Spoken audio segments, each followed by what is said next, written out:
Hey, welcome to another podcast. This time my guest is Julian Vayne. Julian just wrote a book called Getting Higher, a Manual of Psychedelic Ceremony. And he was kind enough to send me the book before we spoke, so I got to ask him about it. And I got to check out the book, and I'll say I really liked it. I really enjoyed it. I would highly recommend it, especially for people who are maybe just getting into this subject matter and learning about all of these different things, from psychedelics to ceremonies and things like ayahuasca ceremonies and all these things.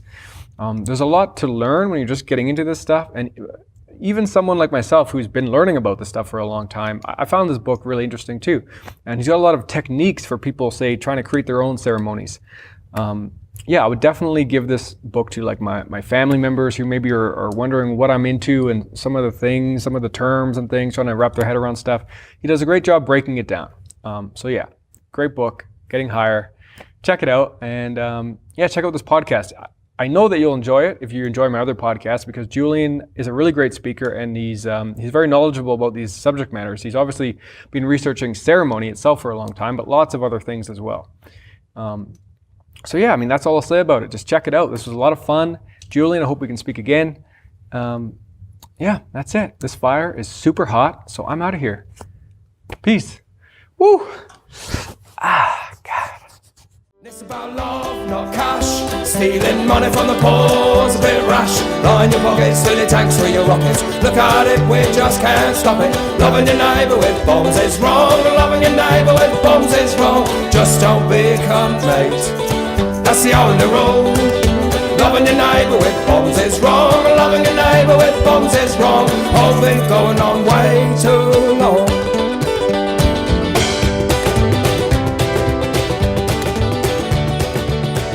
Say I fly to England tomorrow, and I bring two friends with me. And I'm someone who's had some experience. I've done some ayahuasca ceremonies. It's not my first rodeo. I know how this stuff goes.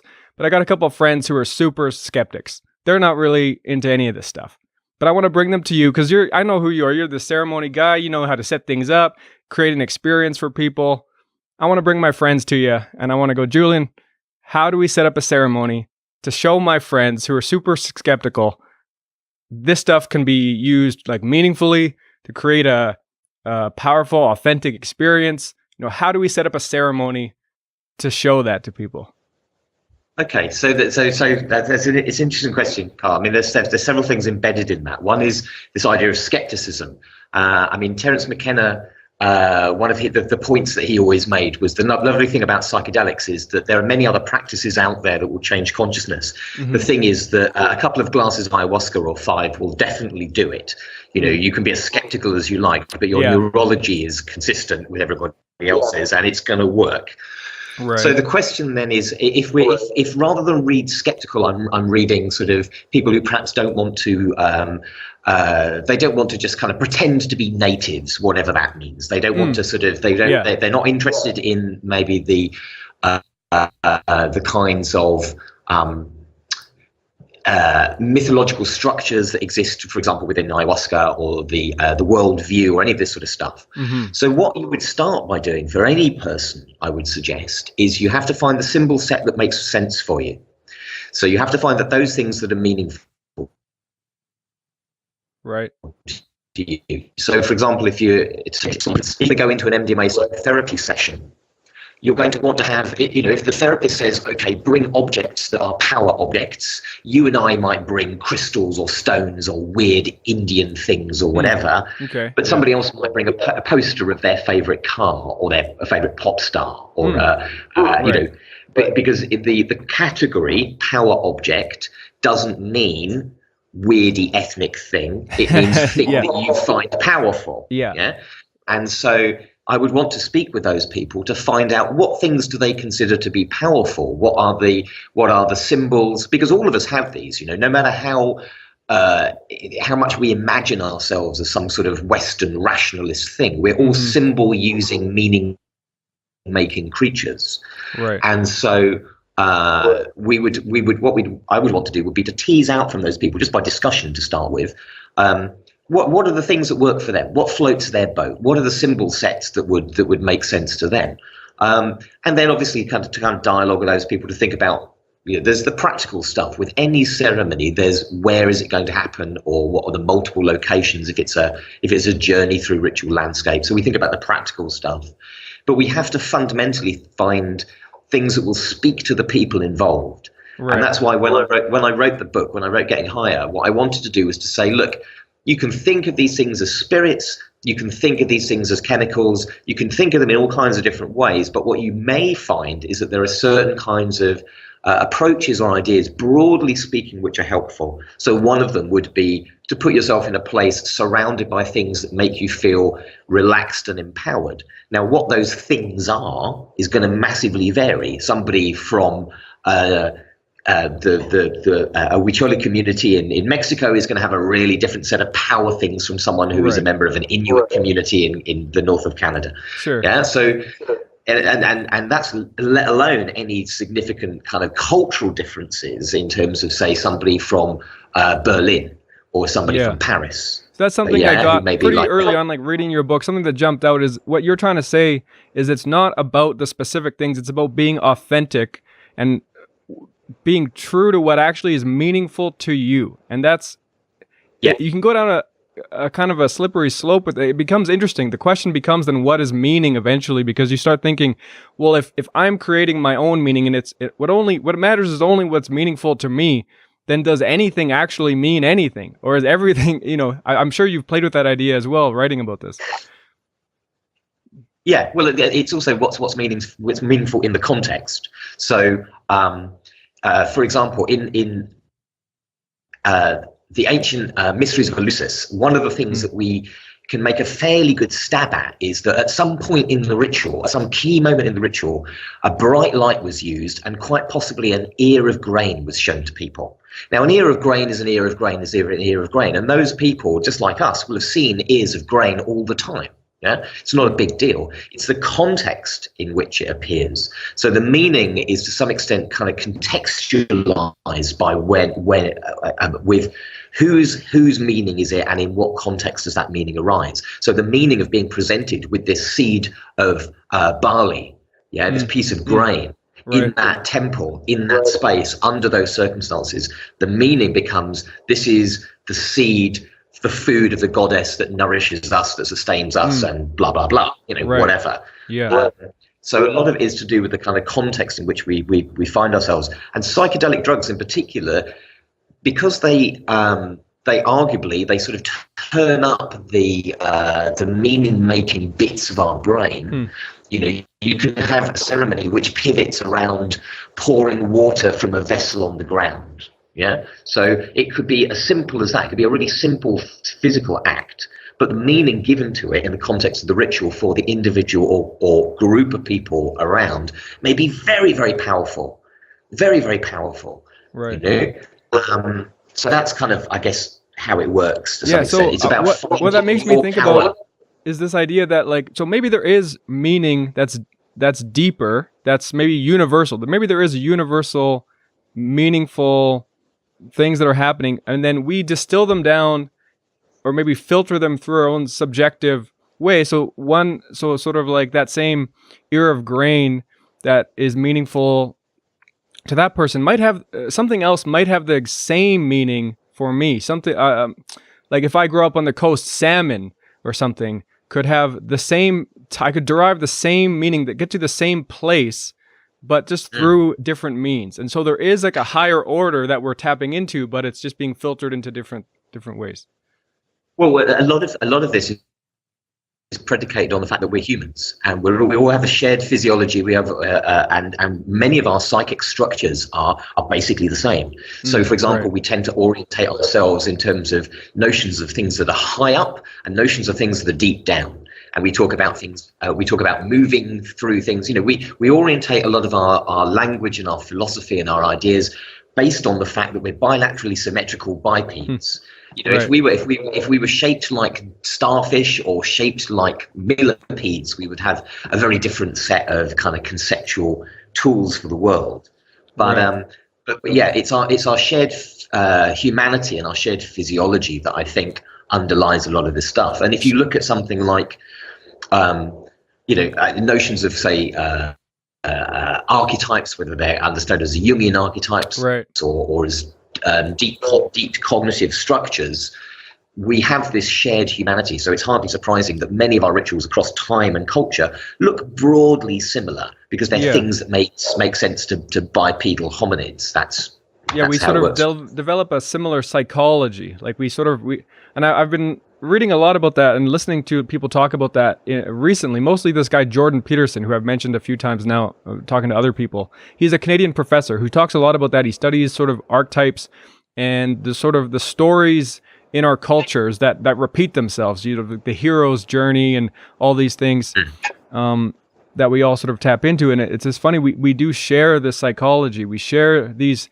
stories that we tell ourselves. And one thing, when I think about ceremony, one thing that's come up for me in my sort of own small little ceremony, I rarely ever distinctly act out a ceremony, and with psychedelic drugs, I don't have a whole lot of experience. I've used ayahuasca before in ceremonial settings, and then I use mushrooms most often on my own. And one thing that's I've come to the conclusion, or just thought about many times using mushrooms mostly, is this idea that this little mushroom experience, and it becomes a little ceremony that I create. I do have little habits that I do and things. It seems like it kind of distills life into this little box, and it's like it's creating this little moment in time where I'm trying to, instead of learning certain things, learning lessons or things about myself over years, I'm putting down this little box and I'm saying, right now in this frame of time, I'm going to learn as much as I can, or I'm going to delve into this and take out what I can. And sometimes it feels like in these states, like psychedelic states, I feel like I'm sort of going through a life cycle of some kind. And like, I usually feel this at the come down, sort of when it's passing, when it's fading. And I feel like this sort of sadness and this sort of feeling like, oh, it's gone now. You get to that peak, say on mushrooms, and you get sort of inspired and you're feeling active and pumped up. And then when it fades, it's sort of like a sad, sort of like a dying. And to me, it often feels like, oh, this maybe is what dying feels like. You get to this point. And I just wonder what you think about that in terms of developing a ceremony around, in that sense, trying to learn about the actual meaning of life, what it is to live and to die, and the cyclical nature of what we live in. Okay, so there's a lot of things in there. I mean, I kind of rambled a little bit there. Your first point. No, it's fine. It's great. Thank you very much. Going back to your first point about, you said, I don't really do very much ceremony. I bet you do loads of ceremony. You might it's just not necessarily the variety of some guy in a strange hat mumbling stuff in different directions. Right. So if you have, for example, a practice where you take the mushrooms in your hand before you take them, and you just take a moment to be really conscious of the fact that you're about to take these powerful mind-altering substance, that's a ceremonial act. You don't have to do that. There's nothing, it doesn't change anything materially about eating the mushrooms. It's just a pause of intention and awareness and perhaps appreciation for that. Equally, when you decide to when you've formally ended your trip and you go and take the shower and go to bed or whatever you happen to do, there will be elements within that, with your own practice. And certainly if you do this within a group setting, things like that emerge fairly spontaneously and quite easily. In terms of this thing about coming down from the trip, I think that you can almost argue that, and certainly for me, the psychedelic experience is beginning to ebb the moment you start to reflect on how the trip was. So the moment you go, wow, that was really strong, wasn't it? That's the moment at which the kind of the narrative consciousness that we are usually in when we're walking around and talking to people and interacting and stuff, that's when that kind of kicks back in and that starts doing its thing. And I think that in terms of what you said about the kind of the sadness or the loss or the difficulty there, that's where it's about trying to find good ways of bringing down the fire from heaven, because these experiences are great and fantastic and amazing. But what you have to do is, again, to quote Terence McKenna, you have to find those middle-size ideas. You have to find ideas that you can bring down, that you can use to materially change yourself, your relationship with others. Yes, by all means, sit with them for 24 hours. Don't act immediately necessarily, but take some time to think about, how does this inform me?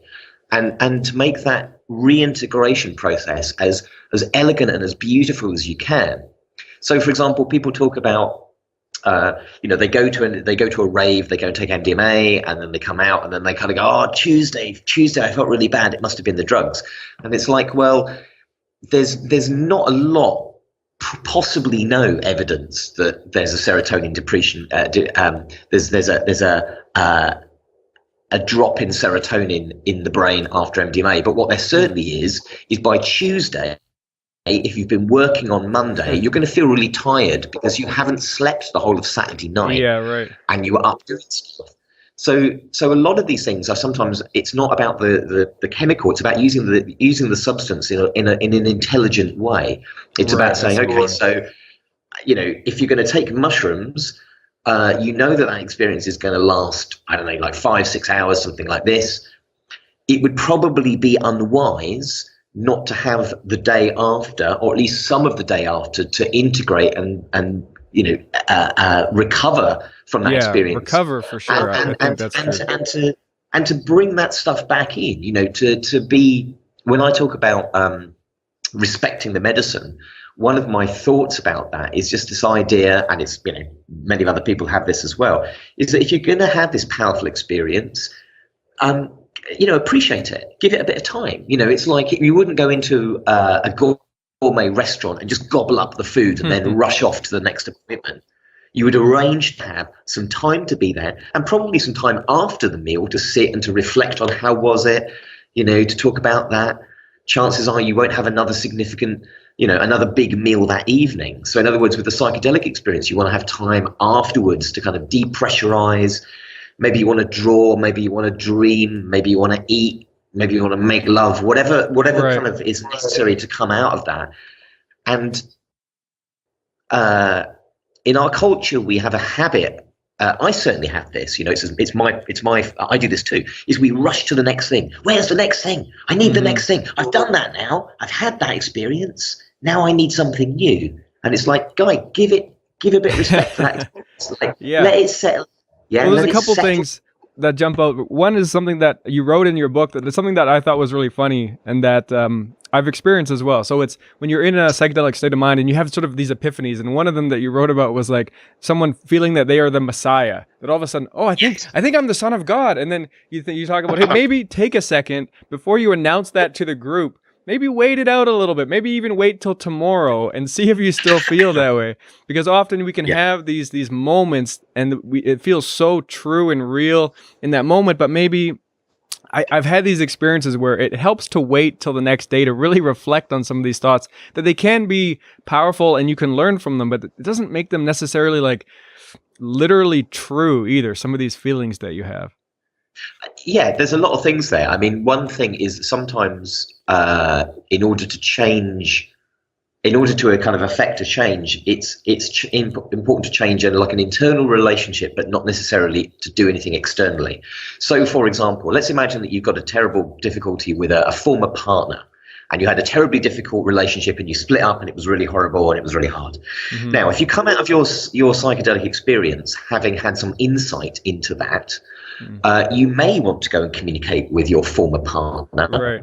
But also you may want to just wait, because it may be that experience is relevant to you and then your subsequent relationships, but may not be helpful or beneficial or in any way appreciated by your former partner. And what they're certainly not going to appreciate is you phoning up, as you're just coming down to go, hey, I really understand how it was. I was done.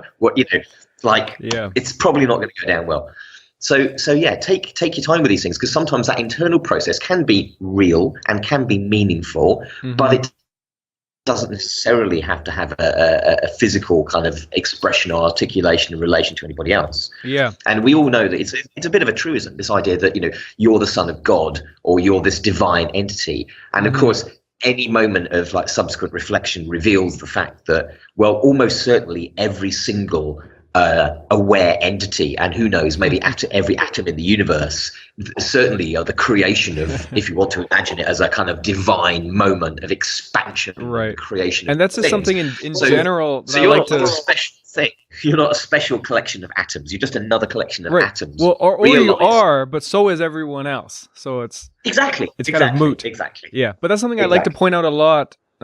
Is that we have to sort of like bring things back, and then also test. And you've actually talked about this in the book too. Test how these things play out in our lives and in reality. We have to test these thoughts and these ideas, because that's something that I think is one of the biggest dangers, it seems like, and one of the biggest put-offs for people who are listening to others who are into psychedelics and these bigger ideas, is that they don't necessarily always test their ideas, and they sort of go off talking about a lot of these big thoughts that it's all well-intentioned. It could be just things as if we're all one, we're all the son of God, we're all things, or people who get into like Mother Ayahuasca. I was sitting with Mother Ayahuasca, and they get really into these things, and some of them are like, fair enough, are very hard to test and to really say for sure. But I think it's helpful to just have the habit of, when you're in these psychedelics and you're learning these things, come back and then start testing ideas, start living your life as if that was true, and see how it goes for you, and like see if it continues to be true throughout your life. I think the other thing about this is that all of us, certainly myself included, we get enthused by new stuff. We get enthused and impressed and excited by an idea, and we'll throw ourselves into it. We'll inhabit that for a while, and so on. But I think it's generally a good practice to deliberately try to play with and destabilize and mess around with your kind of your ideational sort of structures in a kind of Robert Anton Wilson kind of a way. Yeah. So this idea of, we all have our own belief system. We all have our own BS, and I have my BS and you have your BS, and so on. So that's one of the reasons why, in Getting Higher, one of the things I deliberately do is sometimes I refer to the person taking the medicine as the psychonaut, and sometimes as the shaman, and sometimes as the mix it up, and say the same thing with the medicine. So sometimes I'll say medicine or sacrament or drug or psychedelic, right? Because I think it's really important to maintain a degree of openness, and one way of doing this is through humor, through having this kind of like gentle, not laughing at other people, but having a gentle kind of like, hey, I believe crazy stuff about spirits and ayahuasca. Brilliant. Right. You know? And don't take yourself too seriously either. It's an idea. Don't take it too seriously, man. Yeah, exactly. Hold on lightly to it, because one of the things we definitely know about these substances is that as soon as you think you have everything fixed and everything sorted out, you take them again, and then they go, hey, whoa. A whole bunch of stuff that you thought was the case, maybe it isn't. Yeah. Because when we're in our everyday state of awareness, for very good reasons, we have strong narrative. I have a narrative of who I am. You have a narrative of who you are. We have a narrative about what's going on right now, that we're having this conversation. And that's really good. Having that strong narrative is great. But when we enter the psychedelic state, one of the things the psychedelic state can do for us is it can throw that narrative into question, and it can allow us to see that narrative from many other perspectives.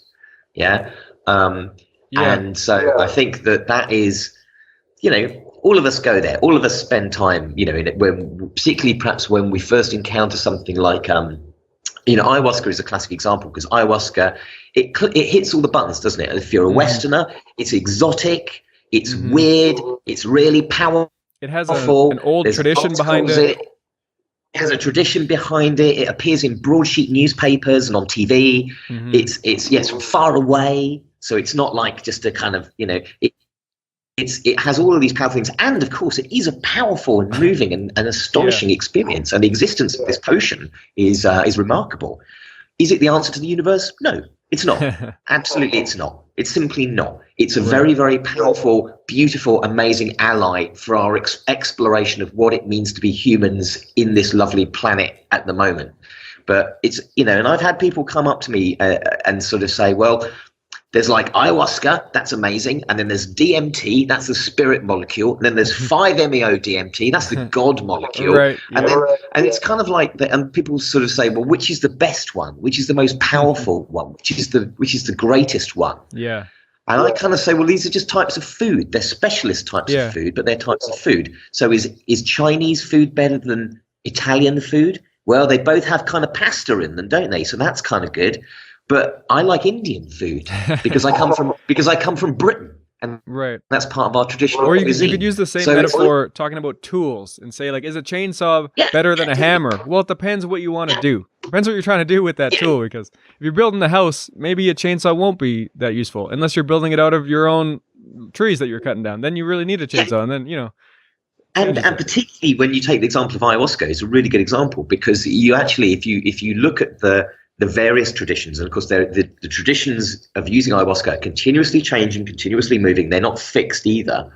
But if you look at one of the important parts of many of them, there's this idea of the diet, the dieta that's used for the other master plants within that system. Yeah. So like, is ayahuasca the answer? Well, no, because actually sometimes some of the other plants, which are not psychoactive or psychedelic in the way that we'd normally think of them, but it's the practice of developing a relationship with the plant and conceptualizing the plant as a spirit entity that you can fall into a relationship with. That's the bit that matters. Right. Yeah, in this instance. And of course, it's easier to do when the thing makes you really high and see visions. Yeah. But sometimes you could do this practice with anything, actually, because it's the thing about it's the helping you understand this way of relating to something. That's right. That's I think that's definitely a powerful thing, and that's something that I've learned in the last few years. Just that is where you learn the most, from your relationship to others, to other things. That's how you learn about who you are and yourself. I've learned that through having a long-term relationship with my girlfriend for over 8 years now. I've changed so much just due to the fact that she can be a mirror for me to see how I am and how she reacts to me and how my behaviors are influencing other people, and I can learn about myself and who I am. And also, same thing with magic mushrooms. I can learn through my use of magic mushroom, my relationship with that experience, how I've changed and how I go back and forth.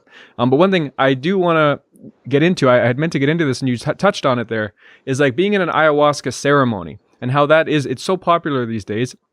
And I wanted to talk about ceremony and awkwardness, because when I went and did ayahuasca in Peru, and I wanted to try to do it as many do. I wanted to have some kind of authenticity to what I was doing and something real, someone who knew what they were doing and who had done this before. So I went and I had this group ayahuasca experience down in Peru, and for the most part, I think it was awesome. I had such a good time, and it's such a just amazing, like for all those reasons, right? It's new, it's fun, it's fresh, all this stuff. But also there were periods where it was so awkward during the ceremony that it completely pulled me out of the experience by just having things that weren't meaningful to me. Like, say, for instance, one of the people leading it was a Peruvian person, and he spoke in Spanish, and I don't even speak Spanish. So if he's saying a blessing in Spanish, that means almost nothing to me. I have no idea what he's talking about or what he's saying. And we'd sit there in silence for a very long time, like up maybe half an hour, as he's blessing different people and going around. And when things get that awkward, in my head, I'm like, this is not doing it for me. Like, this is not gonna, and throughout that, you can pull things from that. Even if I can't understand what he's saying, I can get some intent behind what he's saying, and I can da-da-da. But what I really want to ask about is this idea of, if something is awkward in a ceremony, that can't be authentic at the same time, can it? Or maybe it can. I don't know. I don't know. I mean, I think that, again, the human experience of feeling awkward is just a thing, and that was part of that journey for you in that context. And hardly surprising, because you're outside your cultural context, and when we're outside of our cultural context and we don't understand the language or the gestures that people make or what the signs mean, we are undoubtedly going to feel awkward. We're going to feel that we aren't flowing. We are this weird thing. So inevitably, that's part of that experience of going and taking ayahuasca in a different cultural setting. Yeah, and maybe the language example isn't the best example, but yeah. No. It's a good for instance, and the reason and the interesting thing about that is that yes, ideally in ritual you don't want to feel awkward. You want to, because awkwardness suggests that there's a bit of you observing your behavior from another imagined perspective. Removed. Yeah, so you're removed from it. You're kind of going, oh, well, I don't understand this thing. And so you've got this kind of other dialogue that's happening. And actually, you don't really want that. You want to be just present in the moment. Right, yeah. So there's lots of different ways of doing that. And of course, one of the easiest ways is to make sure that you do your ceremony with yourself and peers and people where you do share, for example, the same language if possible. So it used to be the case that Christianity had all of its ritual given to us in Latin, until people started saying, well, actually, I don't understand any of this. This makes no sense. We had, the kind of Protestant Reformation and the changes that happened there to make this stuff accessible. Mm-hmm. Equally, when ayahuasca came into various parts of Europe, initially, if you went along to a kind of Santa Daime ceremony, every single thing, all the songs are in Portuguese. And of course, increasingly, the songs are in whatever the language is of the nation in which they're happening. So whether that's in English or in Dutch or in whatever. Mm-hmm. The way that I tend to think of these things is I've done ceremony where I've had people of many, many different languages present. And what I tend to do is I tend to construct the ceremony in such a way that it doesn't actually matter if you can't understand what I'm saying. And that usually means I don't say very much at all. Right. So for example, myself and my partner, Nikki Weird, we did the opening and closing ceremonies at the Altered Conference in Berlin recently. And the ritual that we did involved people having a ribbon, a coloured ribbon. There were many different colours of ribbon. And one of the key moments of the ritual was that we would all sing, we would all make a noise of some description, and that people would come forward and they would tie their ribbon onto a tree, onto a stick, big branch that was being held by the people organising the conference. And people were tying their wishes, their intentions into this. Right. Now, you don't have to have any language to understand that. And it's a really simple thing. The idea is that there is a noise going on. So something is kind of carrying you through the experience, and you are placing your intention in the form of tying a ribbon on this tree held by the people who are making this conference happen. Yeah. Right. So you could be deaf and you could still get something out of this ceremony. Yeah. Right. It doesn't matter. That's the way I prefer to do it. Obviously, if you go to a different cultural context and you say, well, I'm signing up for the way you guys do it, you're going to have to expect some Spanish, some Portuguese, whatever going on, which I know that you are cool with. But that's the difficulty of going into another context is inevitably you can't always feel that you will flow in it until you're completely embedded in it. Equally, if you're doing it in your own setting, in your own environment, well, who knows? You may find getting ayahuasca a little bit more challenging. I don't know what the law is in Canada.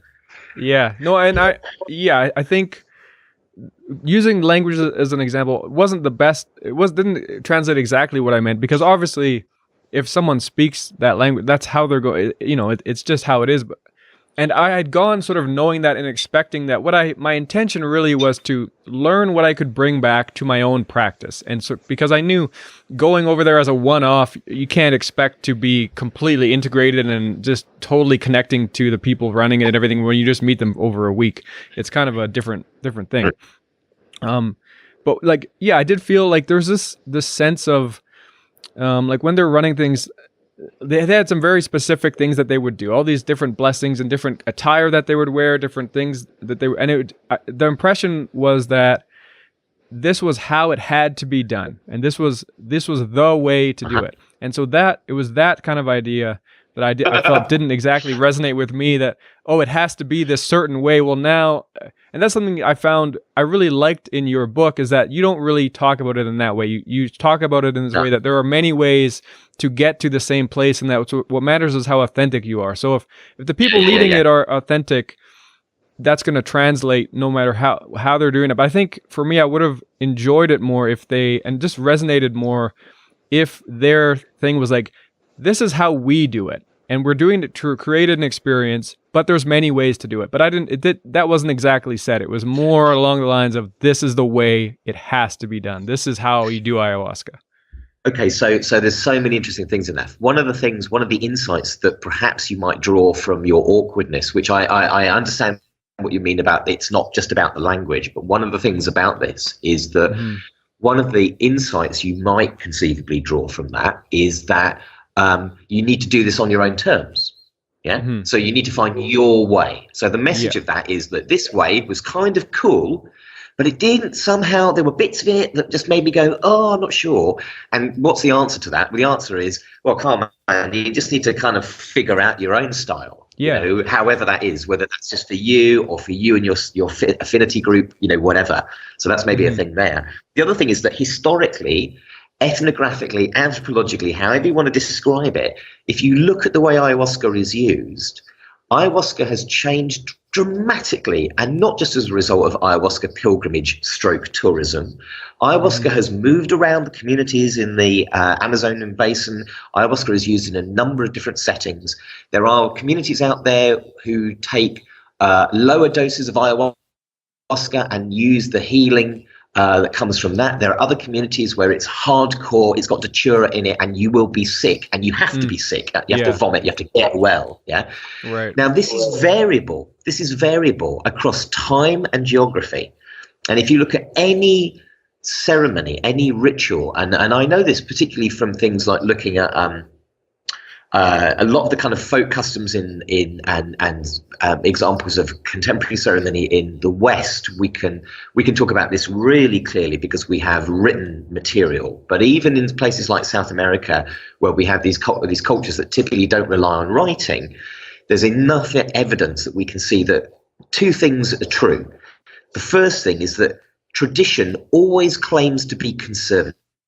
It always claims that this is the way our ancestors did it. This is the way their ancestors did it. This is the way their ancestors did it. And the second thing is that's bullshit. The second thing is that if you look closely, yes, of course, you'll see commonalities because we're humans and the environment doesn't change that much, maybe, or whatever. And yes, there will be elements that will be carried through, but actually, these processes are tremendously creative, often tremendously syncretic, and often practices which are actually quite new. So most shaman who will tell you this is the traditional way of doing it, if you were able to go and chat to the person who trains them or the other influences in there, you would probably find that these people, their ancestors, their cultural ancestors would go, oh no, I wouldn't do it like that at all. Yeah. You know, that's how humans are. That's how humans are. And there's all kinds of examples of this that can be pointed to really, really clearly. I mean, I've worked with people from some of the, let's call it North American, the Native American plains people who developed the peyote circle and the peyote circle design. Right. Now, that's actually a relatively new ceremonial form.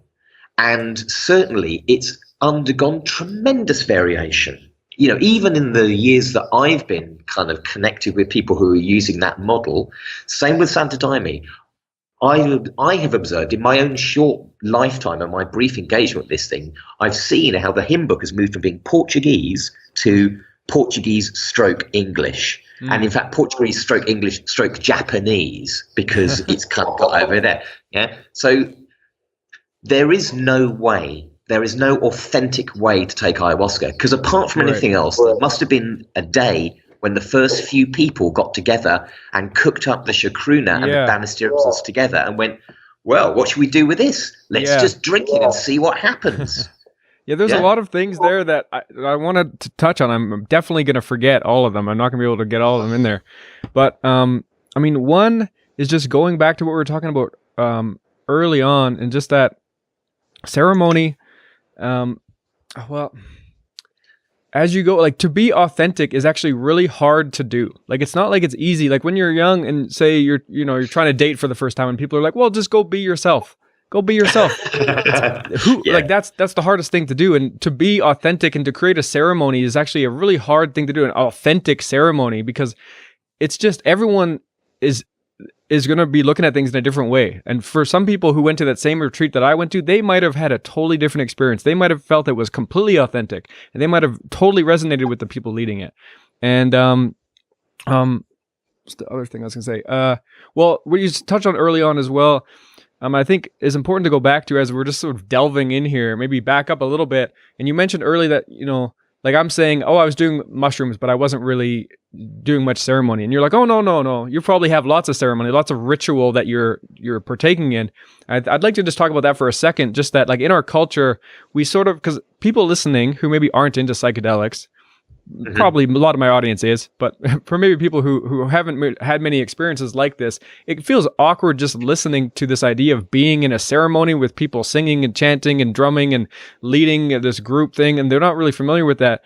And it feels like a removed thing, but actually we do have a lot of ritual, tradition, and ceremony in our cultures that we just sort of take for granted and forget that they do have this historical place and ceremony, like weddings and whatnot. Let's exactly. When you meet someone, you shake their hand.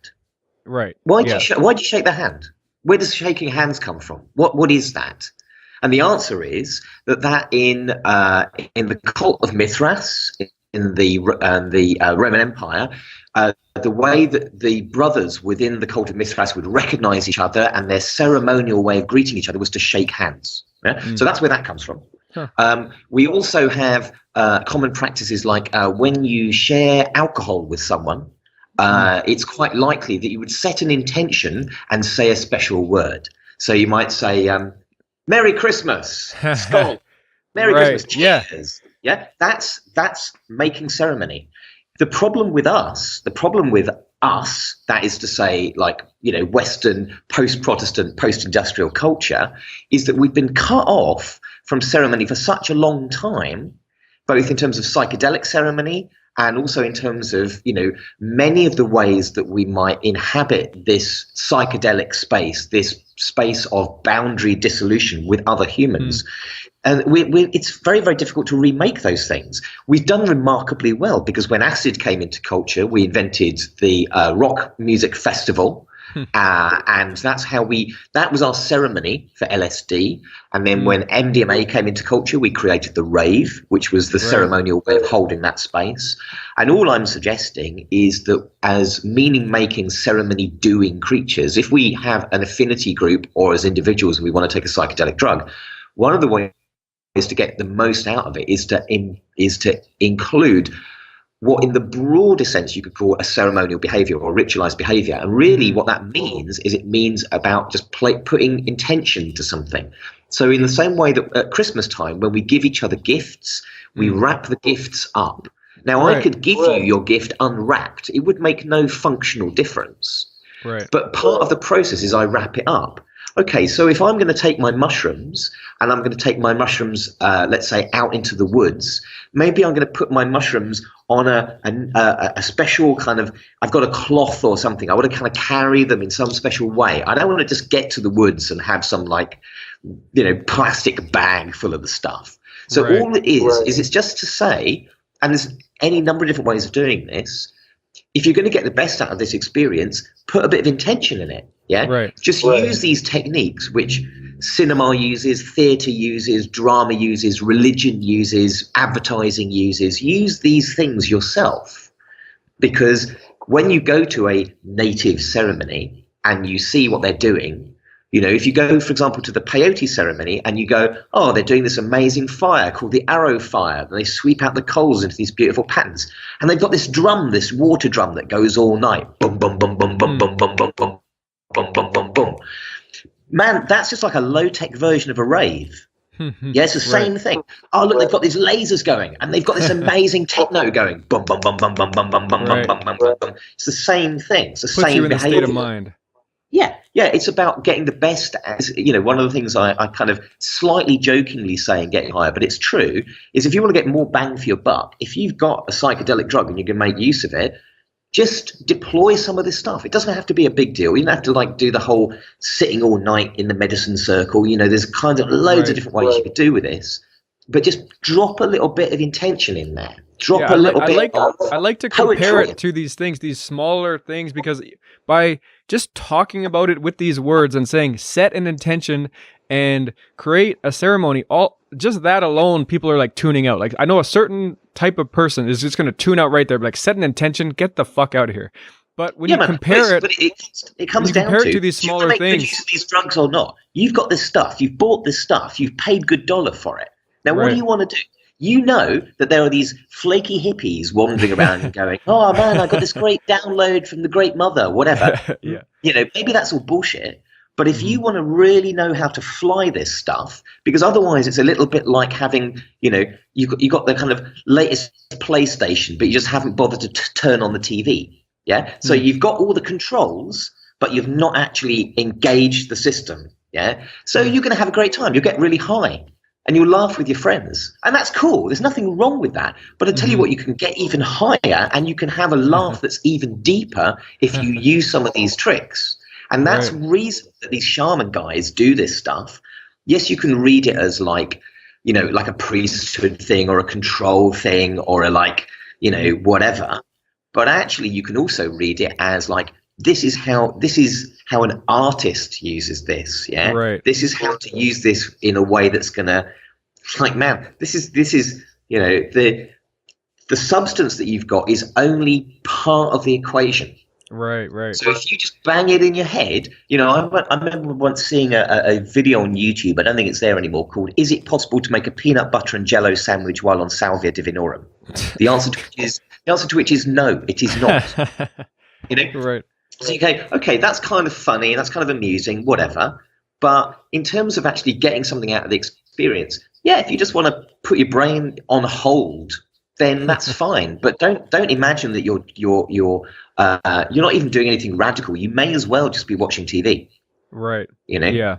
Well, it's funny. Yeah, your book title came out there, Getting Higher, and you're sort of listing these tools or things that you can use to get to a higher level with these things. That these substances can be used in many different ways. Some, you know, and it's fine to use them in any way you want. You kind of make that clear too. Like, to use them for fun is cool too. But if you want to, you can also put them to use in these other ways and take them up to this level. You can get to this other point if you want to implement some other things in there too. I'll give you an example. There's a really good example of this. So last year at Imperial in college in London, there was a piece of research that was done. And the research, part of the point of the research was to look at problem solving using LSD.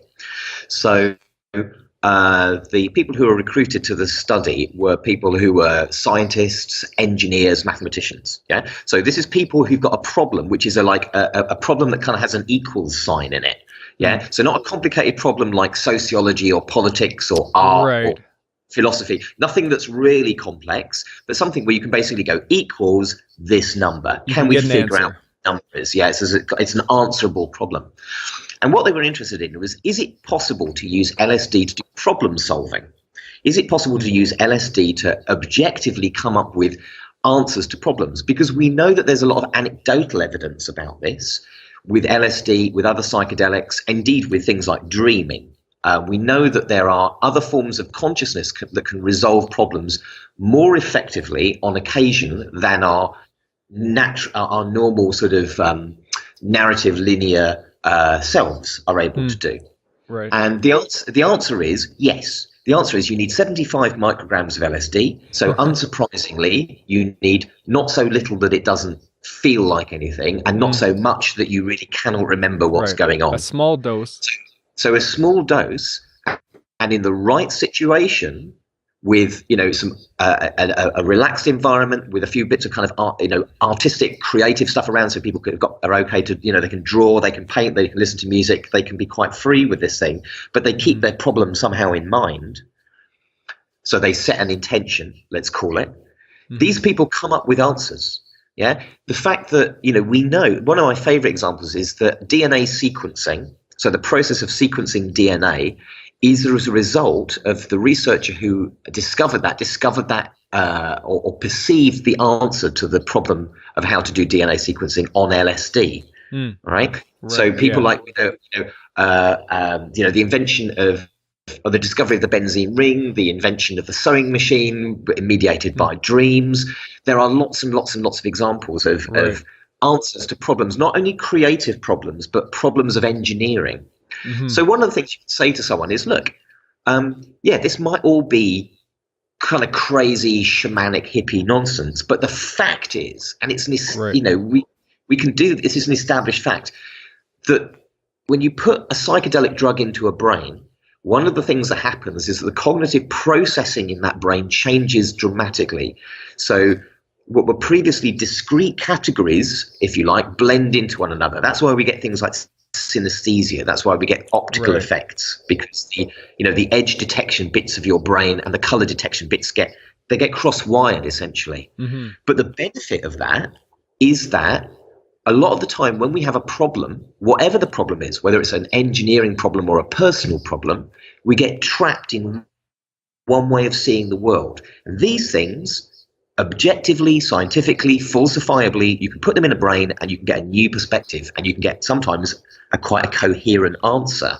Right. Yeah, that's basically, I feel like that's what it comes down to. Really, when I talk a lot about just like changing the laws around these things, because of how useful, for obvious reasons I don't have to get into, but really, I think what it comes down to is just allowing people to change their perspective. And then that's a very normal and useful thing that we all do already. Really, that's what these drugs do. You don't have to believe any spiritual stuff. Just allow people to change their consciousness and their perspective on things. Like right now, for instance, you and I are speaking, and we're using a very, you could say limited, but very specific sort of consciousness state perspective to speak with another politely and go back and forth and do this. But this is a very different consciousness state that I'm going to be in when I'm, say, like playing soccer or something like that. Like I play football, as you'd say. That's my sport, and I play that. When I play that, I'm not very polite. I can be, but I sort of implement a very competitive spirit where I'm looking to break the other team. I'm not looking to be friends and talk politely. I'm looking to win. And that's a totally different state of mind that I'm in, and this is me fueled on like coffee and whatever in the morning here, just getting into this other state. But there's also many other states of mind that we get into. We get into like dream states and trance states and states of mind where we think about our lives from a totally removed perspective, and all these things that can be very useful. It's really about changing our consciousness. And then when you talk about ceremony, that's just on another layer of setting up this change in perspective and allowing people to go to different places than they would normally every day. Yeah, no, that's exactly it. And the thing about it is like, okay, so do you want to be, you're surrounded by symbols and meaning-making processes, what I as a magician would refer to as spells, in the sense that you're surrounded by language, you're surrounded by branding, you're surrounded by political ideologies, all of these structures, if you like, these psychic structures that we inhabit. So what do you want to do? Do you want to be just purely the subject of these things? And do you want to just have the opportunity to smoke Salvia Divinorum and see if you can make a peanut butter and jello sandwich, which is kind of cool, maybe once. Little challenge. Or do you want to actually do you want to kind of, okay, I'll use this metaphor, it's not perfect, but do you want to kind of, or this expression, do you want to take control of this, because this stuff will happen to you, whatever. So what do you want to be? Do you want to be just purely the subject, or do you want to say, do you know what, I realize that I don't have to believe in, it's, again, in Getting Higher it says you just have to believe in the value of the psychedelic experience and the wonder of your own neurochemistry. That's all you have to do. Nothing else. Everything else is optional. Everything else is something that you might come to at particular points, ideas that you may have and then disregard later. That's fine. But yes, being able to inhabit these other states of consciousness and being able to have that cognitive liberty to move through those different states is really important. The first thing we do when we are toddlers, when we're young children, when we stand up, we learn how you can spin round and round and round and round and round and round and round and sit down. Why do we do that? We do that because we want to take control and experiment and explore and play with our own awareness. Right. Because there are many states of awareness. Okay, I have to get to something you mentioned there. You referred to yourself as a magician, so I think we need to just talk about that. But I'll just say, as a sort of caveat, that I spoke to someone named Shauna Holm a while ago. Are you familiar with her at all? No, I know of. I've heard the name. She talked to me. I talked to her, well, specifically about like Celtic and Irish mythology, which was very cool, surrounding mushroom use and stuff. But she also talked about the idea of spells, and the way she talked about it with me was the first time that I really was able to think about the idea of spells in a way that made sense to me and that I could relate to. And it was this idea that language already is sort of used as spell. It's creating the world around us. And an idea that stuck with me was this idea that media, say, is sort of casting a spell on us. It's sort of putting us into a state of mind. It's affecting us. Oh shit! Are you still there? Oh, Try that there again. you are. You froze for a second there. Yeah. You're still frozen a little bit. Can you hear me? Am I? Yes. Right. So maybe you could just explain that idea of referring to yourself as a musician, or not musician, magician, and sort of this idea of spell casting. How do you view this idea of spells? Like, can you explain that a little bit? Yeah. Okay. So I have to use words like magician or occultist because in my culture, I haven't got anything else. So I'm very interested in the way that imagination is able to influence the world. And so in a slightly different context, and particularly if we're talking about entheogens, I sometimes use the word shaman just because I haven't got anything else. Yeah, my culture has had that removed from it. But what it boils down to is a willingness to entertain the possibility that imagination may have all kinds of uses and relationships that are not perhaps immediately obvious. So, for example, there are bits of the way that our imagination works to affect things like to change the way a pill that has no active ingredients in it can affect a healing opportunity on our bodies, or indeed can make us feel ill, depending on the context in which we have talking that. About like a sugar pill and like the placebo effect. The placebo effect. Yeah, the placebo effect, which is so strong and so reliable that we have to correct against it when we do drug trials. Yeah. We also know that you and I probably get paid in a series of pieces of paper or possibly even just electronic collections of zeros and ones that for us represent notions of value. Yeah. Right. These are all imaginal structures. Yeah. All imaginal structures. And I think it's in some of the stuff that you look at within the magical tradition these days, particularly for the last 150 years, we would begin to frame that as psychology. So some of the stuff which is to do with let's imagine that I want to cast a spell to get a new job, to get a better job than the one I have at the moment. Okay. Now, one thing that I might decide to do is, however I do the mechanics of the spell, what I'm fundamentally doing is I'm implanting a suggestion in myself that I'm going to get a new job. And assuming, of course, that I link this with going and reading the newspaper, going online, checking and writing application forms, I have the opportunity to put this message into myself. So purely on a psychological level, we can talk about how programming ourselves with particular intentions or beliefs has undoubtedly measurable effects. Right. Now, it may also be that ability of the imagination to affect things like our physiology and our psychology. It may also be that ability of the imagination is not limited to our own bodies. Right. That's what I was about to say. Yeah.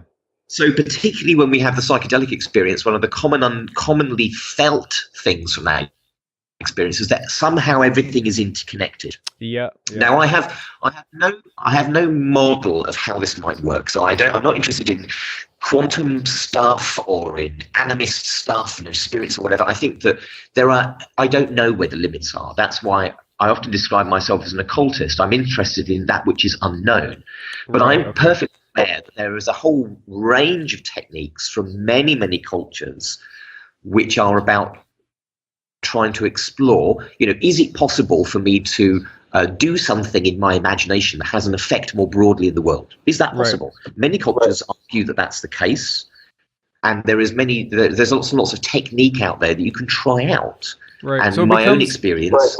It's similar to this idea of The Secret, right? People have heard of this. There was the book and a movie, a documentary made about this idea of The Secret, that you can sort of just focus your intention on having something, act as if you already have it, and then it will manifest itself in your life. And the reason I can get into that is because of this placebo effect. We know that this is real. The fact that the placebo effect exists at all is amazing, and that should allow you to make these leaps. It allows me to sort of make some leaps to things I don't know that are true. But if something is real to me and I feel that I'm going to be healed by this pill and it's going to fix my knee, and then this sugar pill actually doesn't do anything, but I heal my own knee through my own belief that it's going to be healed. If that's true, and we know it is, then possibly my belief can also have an effect on the world around me as well. It's possible. I think the thing about this is that clearly there are limits to this, or at least if there aren't limits, there are tendencies. So I've spent a long time trying to come up with a whole series of lottery numbers by thinking very hard, and it hasn't worked yet, sadly. Right. So I think that there are. So I think that it's easier. It would appear to be easier to influence my own psychology and my own body than it would be to influence, for example, your body. Yeah, right. For me to do a spell that would influence your body. However, it doesn't seem to be impossible for there to be, whether you describe it as a parapsychological effect or depends on the details of the circumstances. But I think that there are certainly effects there. It's not the case that if you think very hard and you stand in front of the oncoming tide, the tide will stop and you will not get wet. You will get wet. The most you could possibly do would be to delude yourself into believing that you're not getting wet. Right. But the whole point about the story of King Canute is that he was trying to point out the fact that just because he was king didn't mean he could stop the waves. So there's a big world out there, but what there is also there's a relationship between these things. So I don't think it's as naive as what you think you can make happen, you can make true. Mm-hmm. I think it is a question of saying what you think has an influence on yourself and perhaps the wider universe. Now, exactly what that influence is, I suspect it's an ongoing thing. Yeah, it's an ongoing process. It's a process that's continuously unfolding. It's not that you sort of suddenly decide to think a thing. It's like there are all the things that you're continuously thinking right now that influence what's going on. So I think it would be naive to imagine that whether you describe yourself as a magician or just somebody with this book, which I've heard of but not read, called The Secret, which is this sort of abundance psychology. All I have to do is think that I'll be really rich and then I'll be really rich. Yeah. It's like, well, if that was the case, then the world would be full of rich dreamers, and it's not. But what there definitely is there's the opportunity for looking at how might we use our imaginations to influence the world, and recognizing that there's a relationship there. We're not like God standing outside of the universe commanding it into existence. We are embedded in all of these desires, in all of these cities, in this universe. So what I would suggest that you have to do is you have to be skillful. So you have to think about, well, what am I able to influence, or what seems most likely, or what might be possible. So if I want to be rich, I might cast an enchantment, a spell, to say I'm going to be. I imagine myself, I visualize myself in this kind of successful sort of situation. But what I certainly wouldn't do is I certainly wouldn't leave it to just my imagination. I would have to then turn that into some practice that was statistically likely to lead to me having the wealth that I imagined. Because if I don't do that, then it's rather like having a perfectly good seed and casting it on the stony ground. Yeah, there's no point. Yeah, and equally, I can cast that enchantment 10 years in the future, perhaps, but casting it for next Tuesday when I'm impecunious and poor and assuming that it's going to happen just because I've thought about it, that's not skillful. That's not clever. That's not going to work. Right, because you have to take into consideration and be honest about this relationship that we have to this world we live in, that there is that relationship. There's a back and forth. Yeah, exactly. Just like in the psychedelic experience, you get those moments within the psychedelic experience, talking about what we were saying earlier, where you realize that, oh God, I'm the son of God. I'm this powerful being. I'm this, I'm the universe's answer to itself, and then you come out of that experience and you go, yeah, that's kind of true, but it's also true that blah, blah, blah. Yeah. So, but what's interesting going to the psychedelic experience in relation to things like sort of spells and all that sort of stuff is the fact that there's a very interesting relationship between altered states of consciousness and parapsychological phenomena. So we know that things like the placebo effect becomes very, very, very strong when we're in an altered state of awareness. So when the shaman comes up to you when you're on the ayahuasca and starts blowing tobacco at you and moving the feathers and brushing away the stuff, it's really powerful. Of course it's really powerful because you're in this state where all things are interconnected, you're in this hyper meaningful state, and of course it works. So equally, from your point of view, from the individual's point of view, if you want to set an intention, you want to cast a spell, you want to do a bit of, let's just purely call it a positive affirmation. If you want to set one of those, if you set that in the psychedelic experience, if you are able to intelligently and thoughtfully embed that in the thing that you do, whether you do it by chanting something when you're out raving, or you do it by drawing something on the floor when you're high on mushrooms and then obliterating the design, or saying a magic word, whatever it is, that's a really strong place to put that intention.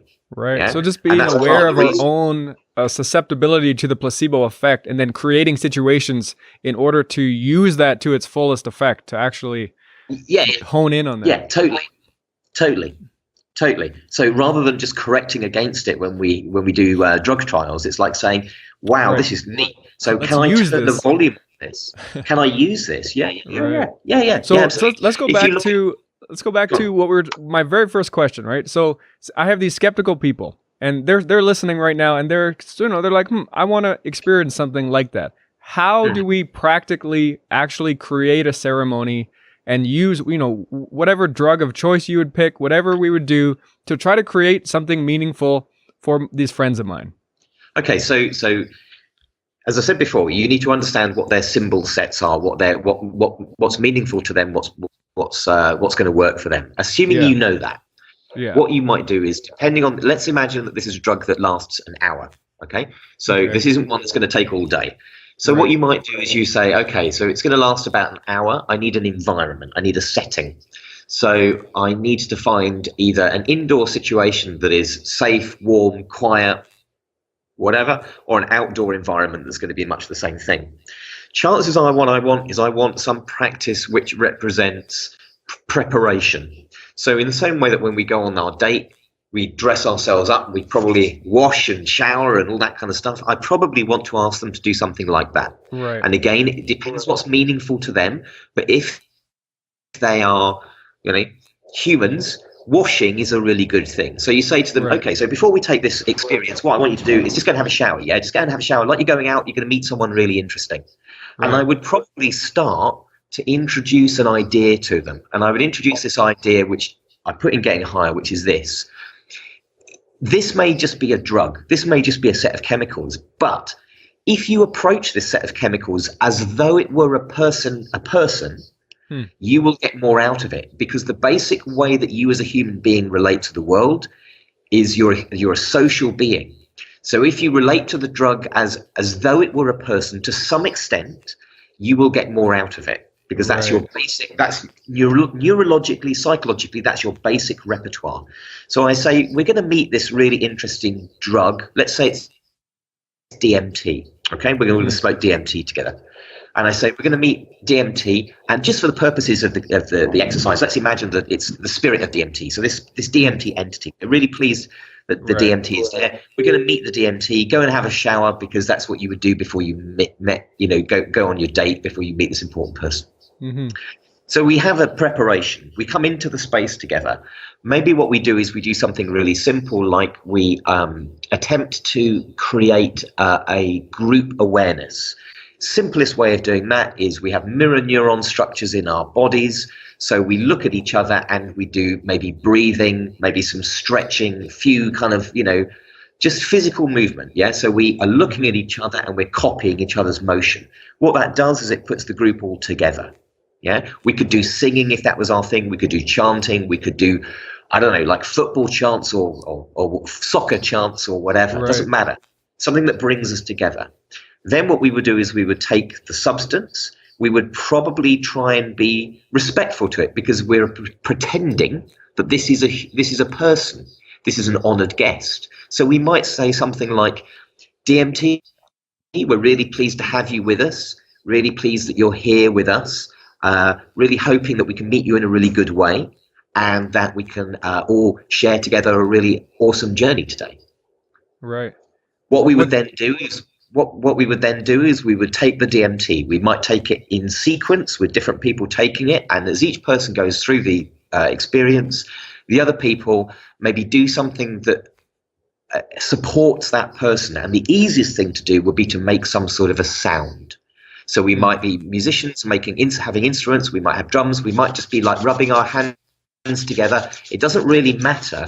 But what we are doing is we give a sense that we are helping that person, and that person has something to pay attention to beyond the really weird stuff in their head. Right. I see. Yeah. We all then go through that experience, and then we all come back together and we thank this person for being with us. We say, DMT, that was great. Thank you very much for all the teaching that you gave us. It was hilarious. I really like that bit when the pot plant turned into like Donald Trump. That was great. Whatever. Right. Yeah. So and then probably what we do is maybe we do another, like, we do something like we hug, we hold hands, we physically come together a little bit, and then we formally end the ceremony by snuffing out the candles that we lit, or opening the curtains, or whatever. Right. That's what we do. What jumps out at me when you're talking about that early on is that, say, like a skilled, like someone like you who has a lot of experience in this, a skilled sort of host is able to help people set their intentions without actually telling them, hey, go set your intentions. It's like, hey, go have a shower and just clean yourself off, and then we'll meet back here. And that alone is like, oh, okay, I should be clean when I do this. I should sort of, and it sets a mentality up in them without actually telling them to do so. It's just like, go do this and this, and then we're gonna sit and rattle a bit, or whatever. We're gonna drum for a little bit, or something that in itself that creates an intention without actually telling them to. Yeah. Because the other thing is, when we talk about setting intentions with these substances, I mean, sometimes. There are some settings where you go into the experience thinking, I really want to help with my creative process or my healing or whatever. But often what we're doing is we're just kind of going, well, I want to explore, I want to learn, I want to find out, I'm interested, I'm curious. Yeah, and that's cool. Right. That's cool. But it's really just about again, kind of getting doing this mindfully, I suppose that one might say, doing this thoughtfully. You're gonna have an experience which is, as profound as having sex with someone with this substance. This is going to come inside your body, and this is going to radically rearrange your universe. I mean, it's a really powerful thing. Right. So set it up in the right way. Yeah. Just kind of, approach that in a way that's it will maximize the experience. It will allow you, like the book says, it's about getting higher. And sometimes you can do other things with that. You can reduce the amount of the substance you're using, because the technique will also kind of turn the volume up in and of itself. Yeah. Right. And the other way is true as well. If the substance is really powerful, the container in which you put it helps you get through the challenges that experience may be provoking for you. Right. And then these experiences in this direct ceremonial setting can then be in my view, they can be extrapolated to the rest of your life and how you live the rest of your life. I do look at that when I look at ceremony and think about it, I really do see it as sort of a distillation of life as a whole. And you're saying, in this moment, right here, I'm going to say I create a circle, and in this circle, everything that happens here is going to be meaningful. It is meaningful. And you can that can happen. That can create different things that come up. Like one thing, you can do that, and then something happens at the distraction. You set your ceremony up, and you have everyone sitting, and you're ready to be at peace, and then your phone goes off, and you go, "Oh God, I should have turned my phone off. What the hell?" And then you can get distracted and get out of it, or you can choose to approach that in a different way, and you can go. You can just say, "Oh, that's funny. I left my phone on in the middle of the ceremony. Isn't that funny? I can not take myself so seriously, and I can roll with the punches." And that's part of what I'm learning in the ceremony, is that I can create everything with intention, and it's going to change. And going back to that thing, the humor is really important. I remember I think I've told this story before, being with a shaman of a really, really serious, not serious, but a really authentic, let's call it, a really ancient lineage. And it was at the end of this particular ritual, which we'd done in a kind of like peyote circle kind of style. And so we're kind of sat around at the end of the ritual, and everyone's had their ritual meal of corn and of fruit and of deer meat, and everyone's been praying with tobacco all night and stuff. And I remember sitting with this guy and him saying that he really liked events like this because he managed to get everyone like taking drugs, eating meat, and smoking tobacco, and he thought it was hilarious. So, so this is a guy who's like absolutely bang on, you know, very person with whom I have a great deal of respect, and many people do too. So he was joking at the end of the ceremony about, hey, we're just getting high and we're getting wasted and we're eating meat, you know, and we're surrounded by all these yoga teachers. Isn't this funny? You know, and that's okay. That's okay. You know, again, and I would say really that's what you want in someone. If I was going to be following someone who's trying to lead me, I don't want someone who's going to take themselves overly serious. I want someone who can be loose too and make fun of themselves and the whole situation. Yeah, I mean, let's, you know, I think it's a really, really important thing. And again, in post-Protestant cultures like ours, there is this idea that fun and joy and religion are two different things, you know, and it's really not fair, because there are plenty of like people who are totally into their, I don't know, Christianity, who manage to find joy in it. It's all completely cool, but there is this idea that enjoying yourself, and particularly obviously enjoying yourself with drugs, you know, that must be bad. It's got to be bad, hasn't it? How could that possibly? And how could it be? Enjoying yourself with drugs and religion or spirituality or healing and learning, like fun and learning. That's not how we do education. What are you talking about? Exactly. And it's like, no. The part of the point, part of the power of these experiences is that they destabilize those boundaries between things that we have been taught or that have emerged in our culture as these discrete realms. Yeah, and that's why the delightful thing about psychedelics, you know, they destabilize the boundary between scientific literature and poetry, between kind of art and you know, science. You know, all of these different things are called into question by them. They're delightful in that respect, very, very interesting, and the fact that they're fun. You know, people go to ayahuasca ceremonies for healing, for learning, for all that kind of stuff. And I also know that part of the reason people keep coming back, particularly to something like the Santa Daime or UDV or any of these kind of other groups, is they enjoy it. There's a sense in which that, yes, it's work, and yes, it's sometimes difficult, and sometimes, yes, you're getting well and vomiting and all that sort of stuff. But there's a beauty there, and there's a majesty there, and a magic there, and a delight there, and a joy there, and a catharsis there, and a love there, which is appealing. And this is something I think is getting a little bit left behind in some of the discussions lately about, say, like even like marijuana. Like right now in Canada, where I live, marijuana is going to be fully recreationally legalized countrywide in July, this coming July, 6 months. It's awesome. And I think it should be celebrated. It's amazing. It's such a great thing. But what gets lost is, you know, as we're going toward legalization, the conversation is all about medicinal properties and how it can physically heal the body and how it can help relieve stress and anxiety and things. But it's also a lot of fun. And that's why people smoke it. They smoke it because it's fun. And we should celebrate the fact that this is becoming legalized, that we can all do this for fun. It's not, we don't have to have cancer to use it. We can just go use it for fun, and it's safe and it's okay, you know? I know, and I saw that story actually, Colin. I thought that's really brilliant. Because I saw it specifically as recreational, and it was like, fantastic. You know, Canada. You know, I'm sure that the nation has its own problems, but from a non-Canadian perspective, it seems to be one of the most intelligent places on the planet right now. So there it is, and it's saying, look, we can legalize this because and acknowledge that it's enjoyable, that it's pleasurable, and like you say, you don't have to kind of just justify the fact that. Crap! I just lost you. Ah, shit. Are you going to come back online? Yes. You're back. Yes. You're back. I lost you there. Oh, there you are. So yeah, it's a great thing. It's a great thing to have that recreational element really recognized. Yeah, and I think people will get on board with it as long as they realize how that we can also be safe, right? People are just very fearful, I find, especially of drugs. People have this mentality that they're so fucking dangerous, and they're really not. And to just say that, to just say, hey, they're not that dangerous, people are like, you got to be kidding, man. Oh my God, they're so fucking dangerous. What about the kids? What about the youth? They're going to get hooked and addicted and blah, blah, blah, blah. And they get so like hysterical about it. But it's like, really, guys, it's actually okay. People are using this stuff, and they have been using it for years and years and years and years and a long fucking time.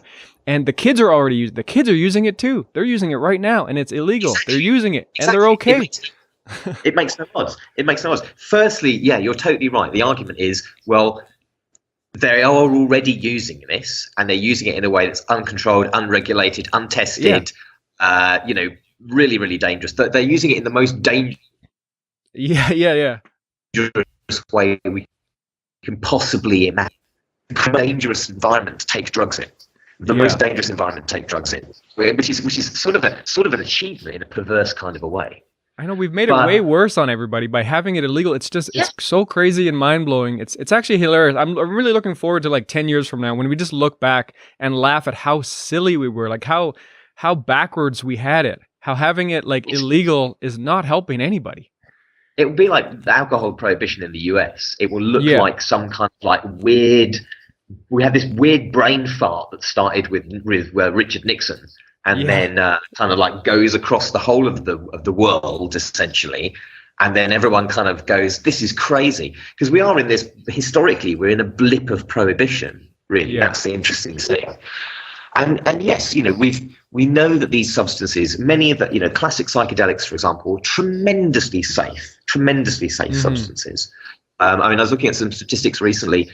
So in Britain, in 2015, I think it was, we had 60, I think it's something like 65 people die from taking MDMA. Now, that's terrible, and that's tragic, and that's really sad. But bear in mind, they are taking this drug in the most dangerous environment with no quality control. Blah, blah, blah. Bear in mind also, interestingly, that in the same collection of statistics, 24 people are listed as having died of cannabis. So I question whether or not these exactly, which is crazy talk. So I question, how does that happen? I question the figure of 64. I mean, maybe there was, automobile accidents where they were really high. Who knows? I don't know. Or maybe their cannabis was laced with fentanyl and they didn't add that into the stats. This was dropped on them from a 5th-story window. I mean, who knows? But the point is that these are tiny numbers compared to the fact that in 2015. There is really good evidence to suggest that 25,000 kilograms of MDMA were consumed in Britain by at least 500,000 people. And if you calculate that dosage, 200 milligrams a hit, that's 125 million doses. 125 million doses in a nation of 70 million people. Right. And there was that many deaths. But if you look at also, like you're saying, are questionable. Part of it being why it's dangerous. I just want to point out that like part of why you're saying it's the most dangerous time or the most dangerous situation to use these is that we don't know that they're pure MDMA. They're often cut with other things. They're mixed in with all sorts of stuff. So just wanted to point that out. Yeah, exactly. I mean, it's a significant figure, that figure of 60 odd. But like I say, you have to bear in mind that it might be completely wrong because we've got 24 cannabis deaths, which is bizarre. Yeah. But also, the fact is we have created the most dangerous environment, and yet we still have managed to give, 125 million doses minus presumably 64 in a year. Now, if you look at the number of people that died as a result of paracetamol overdose, in Britain in 2014, I was looking at, and that was like 200 and something. And of course, in opiates, it's in the thousands. And, so... Yes, we know that, of course, drugs are dangerous. Of course. Yeah. But and of course they're powerful. But the situation that we have now, the way of managing that power that we have in culture by simply saying, let's pretend that they don't exist. Let's all just kind of do this and imagine that they're there. It's crazy. It's completely crazy. Yeah. And it must change. Yeah, I think what's fun and exciting now is that it is changing, and I encourage people to just like take the moment to celebrate a victory with like in Canada, this law changing for marijuana is such a huge thing. It's such an enormous victory for all of this. All this, I think. I'm pretty confident that other things will follow. I imagine mushrooms may be next. It seems like the most logical next step after they're both natural occurring plants and fungus that are just, you can find them in the woods or whatever. They can just grow on their own. So the fact that it's not chemically altered and all this, I imagine mushrooms could be a few years from now, once we have marijuana figured out legally. Like I'm sure there's going to be some growing pains as far as creating laws and how it's going to work in our culture and everything. That'll change as we go, I bet, and how it's sold and things. But eventually, we'll figure it out. We'll figure out how to use it safely, and then we can also look at some of these other things, bringing them into our culture and using them now. And that's something. I mean, we talked about a lot here. I feel like we can kind of wrap it up. And Skype here is being a little bit goofy too. So, but one of the things I like to focus on is like, how do we use these things now? Because it's great to look at how other cultures use them in the past, and obviously you're someone who's studied that a lot. You look at different areas of the world who've used psychedelics in different ways, and it's great to sort of come to an understanding and try to learn about that. But we live in the same reality, the same world that they did. So if they figured out how to use these things constructively, so can we. And I think the way you approach it is just by trying to be as authentic as possible and use symbolism and ceremony to do that too. That is really helpful for people to just learn on their own and find out what's meaningful to them. I think that's the way to approach it. The thing is that you're totally right. I mean, you can be a young person, you can order a bunch of stuff off the darknet and it arrives through the mail and there it is. Right. So allowing for all the health and safety stuff, and you've checked all the dosage and you've read Erowid and you've gone to Blue Light and you've gone to Psychonaut Wiki and all that kind of jazz. Yeah. You've done all this work. You're going to take this stuff. So you can create your own psychedelic ceremony. You don't have to necessarily go to some far-flung location to do this kind of work. And it's important that we create our own, because there are issues of, cultural imperialism, cultural appropriation, all kinds of stuff that we have to be really thoughtful about. And also it's about it's just about being authentic, just about paying attention and being authentic. It's no more than that. Yeah. So we find our way to do it. We found our way to do it when LSD arrived in the form of the rock concert and festivals. We found our way to do it with MDMA, and we will find our way to do it with these other substances that we have emerging as well. And I think that that's really important, because we can take joy in these things. We can use the transformative potential of these things, and we can use these things to really enhance our lives. And I think the way we do that is by appreciating them, not just kind of filing them in with everything else. These are powerful experiences, potentially, depending on what you're taking and how you're going to use it. It's a powerful experience. Let's really appreciate and celebrate that fact.